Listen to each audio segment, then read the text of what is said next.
আর হালালে বরকত ঢুকাই দিছে কে? হারামে কোনো বরকত আছে? আওয়াজ করে বলেন তো, গরু খাওয়া হালাল না হারাম? কুকুর খাওয়া? কুরবানিতে কি জবাই হয়?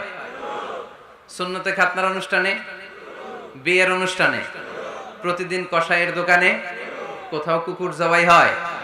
আচ্ছা, গরু বা গাভী বছরে বাচ্চা দেয় কয়টা? একটা। আর কুকুর দেয় কয়টা? 7টা, 10টা, 11টা। জন্ম নিয়ন্ত্রণ নাই তো, দেদারসে দিচ্ছে, ফ্যামিলি প্ল্যানিং নাই, তাই না? আচ্ছা, তো দেখেন, গরু বাচ্চা দিল কম, কুকুর বাচ্চা দিল বেশি। গরু জবাই হয় বেশি, কুকুর জবাই হয় না। গরু আমরা খাই বেশি, কুকুর খাই না। তারপরেও কসবায় গরু বেশি না কুকুর বেশি? আওয়াজ করে বলতে হবে, গরু না কুকুর?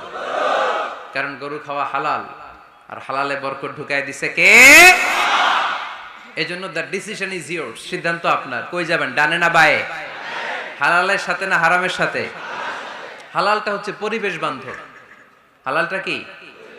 Eco friendly. এটা পরিবেশ বান্ধব, এটা স্বাস্থ্যকর, এটা রুচিসম্মত, এটার মধ্যে কোনো ঝামেলা নাই, এটাতে কোনো ভেজাল নাই। হালালে থাকলেই লাভ, যদিও অল্প। সুবহানাল্লাহ পড়েন। আজকের আলোচনার বিষয় হালাল এবং হারাম। আলোচনার বিষয় হালাল এবং হারাম। দুই রাস্তা, হালাল চলে গেছে এইদিকে, হারাম গেছে এইদিকে। সো আমরা যাব কোন দিকে? ডান দিকে। হালাল খুব বরকতময়, হালালে বরকত বেশি, হারামে বরকত নাই। বিশ্বাস করেন? 1 কোটি টাকা ইনকাম মাসে। কয় কোটি?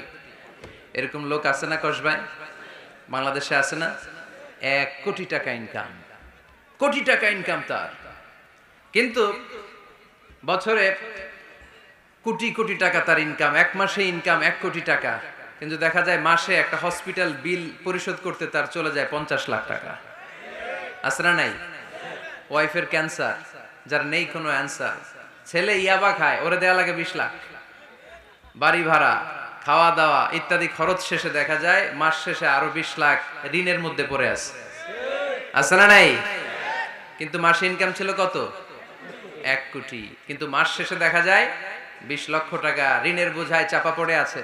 আর রিকশাওয়ালা, ওর বেতন নাই, যা পারে ইনকাম করে প্রতিদিন। মাসে অন এন এভারেজ তার ইনকাম 5,000। কয় হাজার? 1,000 চলে যায় ওর যে ছুপরির বেড়া, ওই বাড়ির ভাড়া দিতে। 1,000